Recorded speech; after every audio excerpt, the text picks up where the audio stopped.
अमर हो जाएगा। एक तरफ एक महामारी थी, ऐतिहासिक महामारी, जिसके कारण लाखों लोगों की जान गई।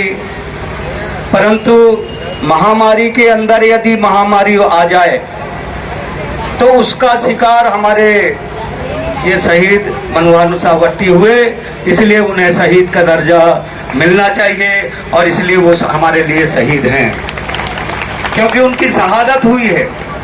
आम महामारी में तो ढेर सारे लोग मरे, ढेर सारे लोगों ने अपने आप को झोंक दिया बीमारी के कारण, लेकिन एक बहाना भी था,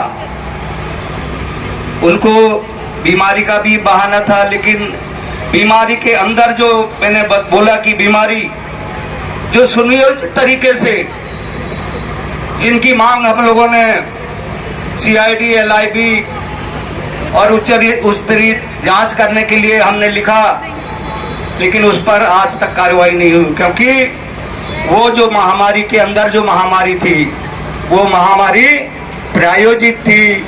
इस शेर को मान में लाकर फंसाकर मारने की महामारी थी साथियों। इसलिए हमारे महापुरुष, हमारे जो शहीद, जिनको हमको शहीद दिवस सदैव सदैव मनाना चाहिए, सदैव सदैव मनाने का काम करना चाहिए। साथियों, एक महत्वपूर्ण बात मैं आप लोगों को कह देना चाहता हूँ। वट्टी जी हमें क्यों याद आते हैं? क्योंकि जब से हम लोगों ने, गुलजार सिंह मरकाम जब सारे प्रदेश में घूमता था, तब हॉस्टल में जाके राजनीति करने वाले मनमोहन सावट्टी जी क्रांतिकारी आदिवासी विकास परिषद के नाम से लोगों को शुरू से जोड़ने का काम करते थे, क्रांति पैदा करने का काम करते थे। उसी बीच गोंडवाना का जो आंदोलन आया, उसमें मैं भी ढूंढते कि यहाँ कौन क्रांतिकारी लोग हैं, उनको गोंडवाना के आंदोलन से जोड़ा जाए। ये सोच के जब मैं छिंदवाड़ा के हॉस्टल में पहुंचा तो वहां उस टाइम 10वीं या 12वीं क्लास पढ़ रहे थे झमक सरियाम जी, 12वीं पढ़ रहे थे, शायद 12वीं पढ़ रहे थे। तो उनसे पूछा, भाई इधर एक क्रांतिकारी आदिवासी विकास परिषद के एक नेता हैं माननीय मनमोहन सावट्टी, उनसे मिलना है मुझे।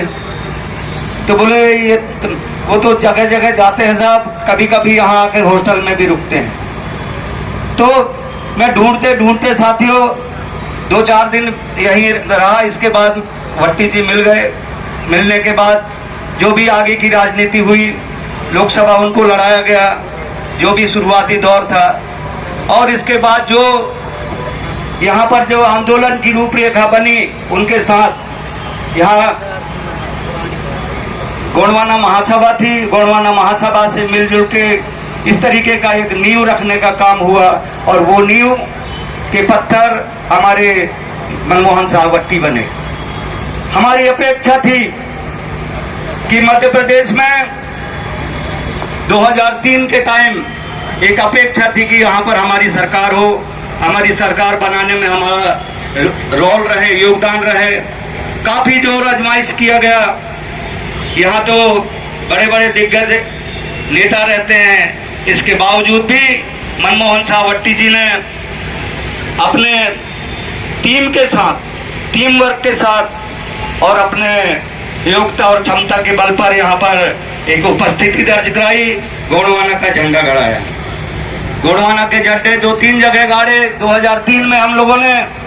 हमारी अपेक्षा और आगे थी, और वो अपेक्षा अभी तक पूरी नहीं हो पाई, लेकिन हम चाहते हैं कि मध्य प्रदेश में अमरवाड़ा या छिंदवाड़ा जिला एक महत्वपूर्ण जिला है, जिनमें लोकसभा से लेकर विधानसभाओं में भी आदिवासियों की संख्या और भी अनुसूचित जाति, जनजाति, पिछड़ी जाति ये हो, एकजुट हो जाए तो यहाँ किसी की हस्ती नहीं कि इनके बगैर, इनकी इच्छा के बगैर कोई यहाँ पर प्रतिनिधि या विधायक बन सके। इसलिए बैलेंस करना पड़ेगा। इस बार हमने लक्ष्य रखा है, क्योंकि गुलजार सिंह मरकाम ने एक प्रयास किया है अभी कि कांग्रेस भाजपा दोनों एक दूसरे के थैली के चट्टे बट्टे हैं, या इनकी का हो या इनकी का हो, दोनों एक ही हैं। और इसलिए इनसे इतर होके, इनसे अलग होके यदि हम तीसरी ताकत बनाते हैं, तीसरा मोर्चा बनाते हैं, तो निश्चित रूप से तीसरा मोर्चा इन दोनों के गले की फांस की बन सकती है।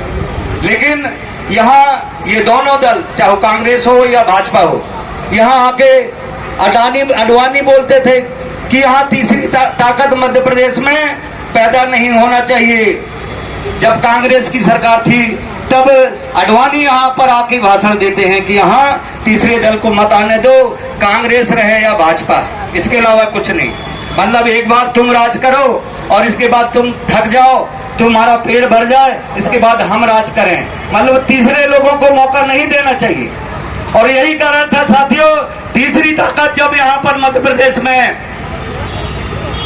पैदा हुई, आपके छिंदवाड़ा जिले में कांग्रेस भाजपा के अतिरिक्त तीसरी ताकत जब यहाँ स्टैंड हुआ तो सब में घबराहट पैदा हो गई कि अब ना जाने यहाँ से तीसरी ताकत पूरे प्रदेश को चपेट में ना ले ले।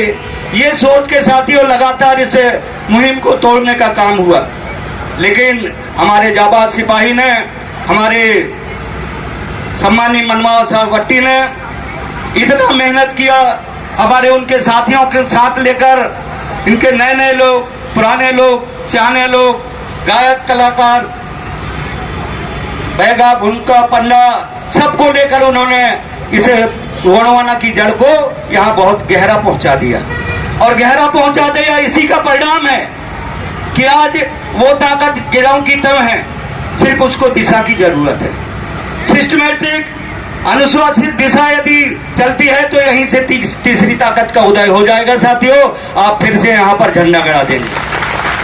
जैसे मैंने कहा कि हमने 12 दलों का एक गठबंधन तैयार किया, उसमें अनुसूचित जाति, जनजाति, पिछड़ी जाति के नेतृत्व वाली बहुत सारी पार्टियां हैं, 10-12 पार्टियां हैं। और उसमें हमने एक गोंडवाना की नाम से 2-3 पार्टियां थी, भारतीय गोंडवाना अपनी ये पार्टी, राष्ट्रीय गोंडवाना पार्टी और गणतंत्र पार्टी। हमने सबसे निवेदन किया कि सब लोग गठबंधन में एक साथ आ जाओ और एक साथ आके यदि हम लड़ते हैं, एक ही झंडा एक क्षेत्र में रहेगा और बाकी कोई नहीं लड़ेगा। ये विचार करके हमने सबको चिट्ठी पत्री भेजा। मेरी जिम्मेदारी थी, सबसे सीनियर, सबसे पुराना गोंडवाना आंदोलन का सिपाही आज आपके बीच में जिंदा है, और इसने प्रयास किया कि किसी तरीके से एक झंडा यहाँ पर हो। इसके साथ और भी ST, SC, OBC और माइनॉरिटीज के जो SC के जो दल हैं उनको भी समेटने का काम 12 दलों को किया। इसमें भारतीय गोंडवाना पार्टी और राष्ट्रीय गोंडवाना पार्टी ये तो सहमति दे दिए और उस गठबंधन में शामिल हो गए।